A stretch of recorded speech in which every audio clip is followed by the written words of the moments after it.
আমরা দেখেছি যে 24 তারিখে সাংবাদিকদের দালালদের একটি অংশ নিয়ে প্রধানমন্ত্রী একটি প্রেস কনফারেন্স করেছিল, সেটি আপনাদের চোখের সামনে এখনো আছে।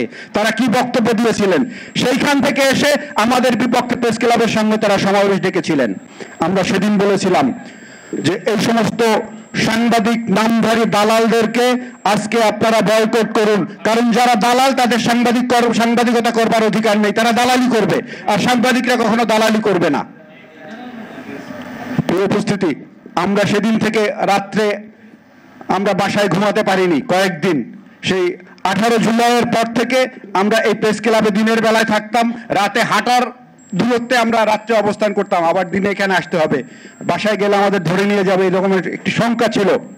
তো এই আন্দোলনটিকে, জুলাই বিপ্লবীদেরকে সঙ্গ দেওয়ার জন্য, তাদের সাথে থাকবার জন্য আমরা আশেপাশে থাকতাম, সকালবেলা প্রেস ক্লাবে আসতাম। আমাদেরকে বিভিন্নভাবে এখান থেকে ভয় দেখাবার জন্য নানা ধরনের চেষ্টা হয়েছে। আমরা এখানে মিটিং ডেকেছি, আমাদের পাল্টা আর একটি মিটিং ডাকা হয়েছে, সেই দালাল সাংবাদিকরা ডেকেছে, এটি আপনারা সাক্ষী। আজকে যেটি বলা হয়েছে যে জুলাই বিপ্লবে কোন গণমাধ্যমের কি ভূমিকা ছিল, সেটি আমাদের সামনে পরিষ্কার আছে। আমরা সেটি ভুলে যেতে চাই।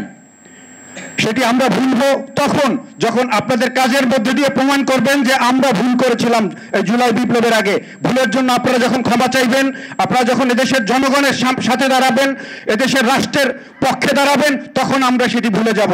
আবার যদি ধূম্রজাল তৈরি করবার চেষ্টা করেন, যেসব গণমাধ্যম করেছেন অতীতে, তারা যদি সেই কাজটি আবার করেন, তাহলে তাদের বিরুদ্ধে আমাদের ব্যবস্থা নিতেই হবে। এটি এখানে প্রধান উপদেষ্টা প্রেস সচিব আছেন, তাকে সাক্ষী রেখে বলতে চাই যে আমরা সাংবাদিক ইউনিয়নের পক্ষ থেকে সে কাজটি আমরা করে যাচ্ছি, এবং আপনাদেরকে সেজন্য সহযোগিতা করতে হবে। আপনাদের কোনো সহযোগিতা প্রয়োজন হলে ঢাকা সাংবাদিক ইউনিয়ন আপনাদের সাথে রয়েছে।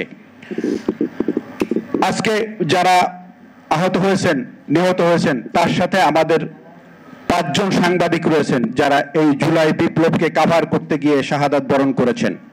অনেক সাংবাদিক আহত হয়েছেন, সেটি আপনাদের জানা রয়েছে।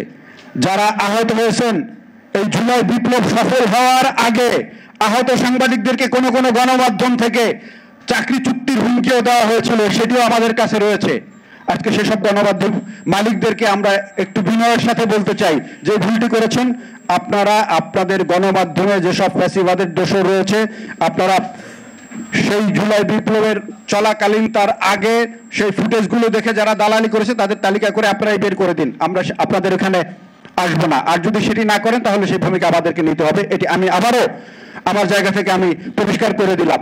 প্রিয় ভাইরা, আজকে যে বিপ্লবীরা এখানে এই আয়োজনটি করেছেন, আমি মনে করি এই আয়োজনটি রাজনৈতিক দলের পক্ষ থেকে হওয়া উচিত ছিল। আজকে রাজনৈতিক দলের নেতারা, কিছু রাজনৈতিক দলের নেতারা ক্ষমতায় যাওয়ার জন্য অস্থির হয়ে গেছেন। তারা এদেশকে অস্থির করবার জন্য আজকে আমার মনে হয় যে ফ্যাসিবাদের দোসরের ভূমিকা পালন করতেছেন কিছু বিপ্লবের পক্ষে, যারা বলেন যে যারা এই 16 বছর যারা নির্যাতিত ছিলেন, নিষ্পেষিত ছিলেন, তাদের মধ্য থেকে কিছু নেতাকর্মী যে ধরনের বক্তব্য দেন, তারা এটা দেখে মনে হয় যে এই বিপ্লবীরা ভুল করেছে, তারা কিছু বোঝে না, তারা সব মাস্টার মাইন্ড, তারা সব এদেশের কি বলে এই দেশের মালিক, এরকম কিছু কথা বলেন। তাদেরকে বলতে চাই যে এদেরকে ধারণ করুন। যারা এই পরিবেশ তৈরি করে দিয়েছে, তাদের চিন্তা চেতনা, তাদের আশা আকাঙ্ক্ষা, তাদের চিন্তা যদি আপনারা ধারণ করতে না পারেন, তাহলে ফ্যাসিবাদের দোসরের খাতায় আপনাদের নামও উঠবে। সুতরাং কথাবার্তা চিন্তা ভাবনা করে বলুন, ক্ষমতায় আপনারাই যাবেন, এদেশের এই ছাত্র জনতা ক্ষমতায় যাবে না। সুতরাং তাদের যে দাবি, একটি বৈষম্যহীন সমাজ প্রতিষ্ঠার যে পূর্ব শর্ত, সেই শর্তগুলো আগে পালন করতে হবে। সেই কাজগুলো আগে করার পরে নির্বাচন হবে, আপনারা ক্ষমতায় যাবেন। তার আগে ক্ষমতা নিয়ে আপনারা কামড়াকামড়ি করবেন, আর এরা যারা রক্ত দিয়ে বিপ্লব সফল করেছে তারা বসে বসে দেখবে, এটি ভাববার কোনো কারণ নাই। সুতরাং আপনারা অনেক জ্ঞানী, অনেক বুদ্ধিমান, এটি আমরাও ধরে নিয়েছি।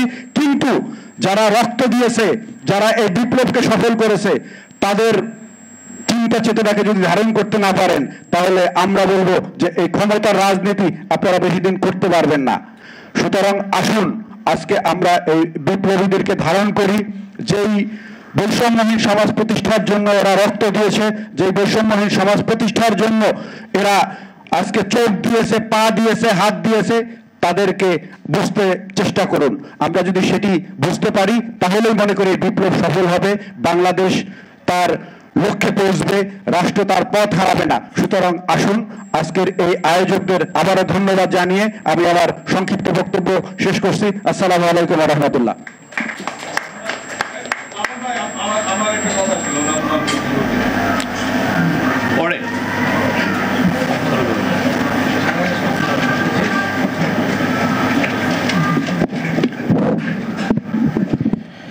সকলকে ধন্যবাদ এবং একই সাথে কৃতজ্ঞতা জ্ঞাপন করছি যারা আজকে প্রোগ্রামটিকে সাফল্যমণ্ডিত করছেন। এই মুহূর্তে আমাদের সাথে কথা বলুন শফিক ভাই।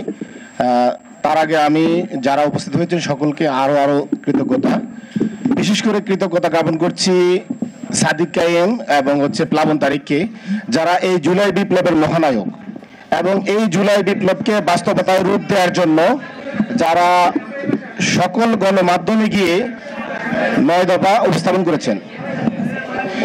প্রিয় ভাইরা,